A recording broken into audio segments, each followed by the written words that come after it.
nakita ko po yung pangalan nila dito sa ENG. That's why I vouch for ENG and why give it a shot, diba? ENG, are you looking to study, work and live a life abroad? Get a quality education. We're the leading education consultancy. So hi po, I'm Jericho Nukie Peralta from Barangay 42 Apaya, Ilocos Norte, Philippines. So actually sir, nagpre-prepare po ako for Bali tumigil po ako na mag-work, pero dati po may family business po kami na advertising po sa Manila po. We offer some advertisements like tarpaulins. Pag may Hot Wheels Barbie Philippines po, kami po yung nagde-deploy ng mga graphics po doon. And then, so I'm a graphic artist and I'm a data analyst po sa business po namin sa Imprenta Philippine Graphics po. Actually po, narinig ko po ang ENC sa pinsan ko po. Actually po sinabihan niya po ako na try ko daw mag-apply for abroad sa Australia po kasi in demand po kasi yung course ko po. And then, actually po wala po talaga akong balak mag-abroad. Pero po, after po ng graduation po kasi, yung mga cousin ko and pinsan ko is naka-already set na po to go to abroad na. And ang plano ko lang naman po nun is to take a vacation on Hong Kong po. Pero na-inspired po ako sa kanila, sa mga friends and cousin ko po kasi grabe, naisipan na nila agad na mag-abroad ng ganito. Siguro po the earlier you start, the fresher mind nga po sabi po nila eh. So ayun po, napag-isip-isipan ko din na naingkit din kaya trinay ko po mag-apply dito sa ENG, which is agency po ng pinsan ko dito. And nakita ko din yung mga former teacher ko ng high school, senior high, at may college din po pala.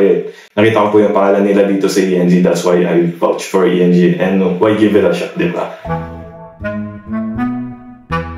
So I choose ENG po kasi ayun na nga po yung sinabi ko po na nakita ko na yung mga pinsan ko na nag-apply po dito sa ENG po and also my former teachers na nakikita ko naman po sila dun sa Aussie tsaka mga Canada po na graduate na po sila. They have a good life.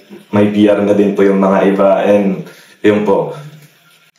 Tapos napabit po nila dito sa ENG. Talagang tututukan ka kung anong requirements na kailangan mo, kung may papasa ka. And also they can adjust pag may mga laggings ka po na hindi mo pa naman may papasa kasi hindi pa kaya ibigay ng mga schools kagaya ng mga requirements doon and others po. Based on sa nagsasubmit po ako ng requirements. Actually po, hindi ko naman po pwedeng sabihin na mahirap. Hindi ko naman po pwedeng sabihin na madali, which is parang normal lang po kasi may mga requirements po talaga na madi-delay ka po talaga eh. For example po yung mga pag nawala po nila yung Form 137 mo po dun sa high school po, kailangan mo magantay ng 1 month. And then, dun sa medical po, kailangan mo po talaga ng mag-set po ng mga dates po kasi palagi pong fully load kaya minsan di ko pa naipapasa sa tamang time po. Pero kino-consider din naman po ng agency po. Ina-adjust naman po nila po. Dun sa school requirements po, and ang dami talaga pong kailangan ipasa nun and parang di ko kakayanin pero sabi ko naman sa sarili ko is nandun na yung mga pinsan ko, nandun yun yung mga tropa ko sa Aussie, kaya ko to, kung kaya nila kaya ko din to, ganun po. And then fully support lang po naman si Ma'am Mikay po doon na sige lang po sir, okay lang po kahit ma-delay po tayo ng 1 month, i-adjust na lang po natin kung yan po sabi talaga ng school and yung nagno-notarize po talaga sir. Actually po, mixed emotion po talaga eh. Di ko po alam kung magiging masaya ako or magiging malungkot. Kasi at that moment po kasi may mga no naming drops na lang po. May mga kakilala po kasi akong na-decline po. Mga 2. Ganun. Tapos ako naman po, parang confident na hindi po. Pero in my case naman po is na-provide ko naman po yung mga kailangan documents, requirements, show money also. Parang nasa isip ko naman is parang nasa state naman ako na good. Sana mag-grantee ganun. And first of all, sa ENG naman ako.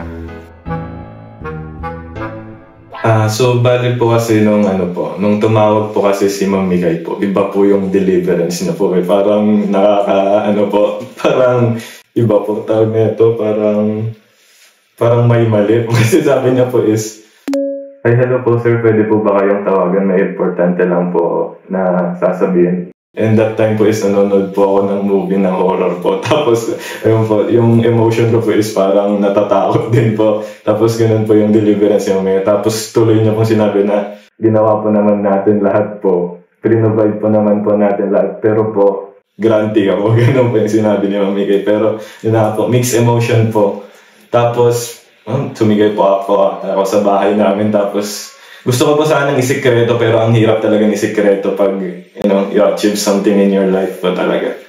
And I know na pa lang po to, simula po lang po to. Actually po is nag-stop po ako ng mag-work po. So I'm preparing for my studies na po. Ina-advance ko na po agad yung mindset ko po na dun sa course ko po para hindi po ako agad maiwan po. And pag na-advance ko na po yung mind ko po is pwede na po akong mag-work doon kahit part-time lang po. At least makaka-off pa na ako dun sa sa school po. So what inspires me po talaga na na mag-international students po talaga is yung program po talaga na mag-masteral po doon. For the future din po kasi magagamit ko din po para maging competitive po ako sa IT industry po. Importante po kasi ito is dream ko po kasi talaga pong maging web developer someday and magamit ko yan ng pag-aralan ko po. And hopefully po, I will be successful in the IT industry po.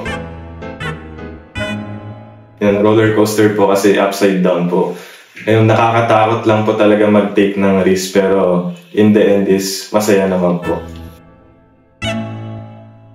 If you have the opportunity to work in abroad or study in abroad, grab it if you can. Take a risk and with persistence and effort, you will be granted. Good luck po. Good luck and alam kong kaya ko to. Kung kaya ng mga pinsan ko and family ko, why not me po? I have all the supports that I need po.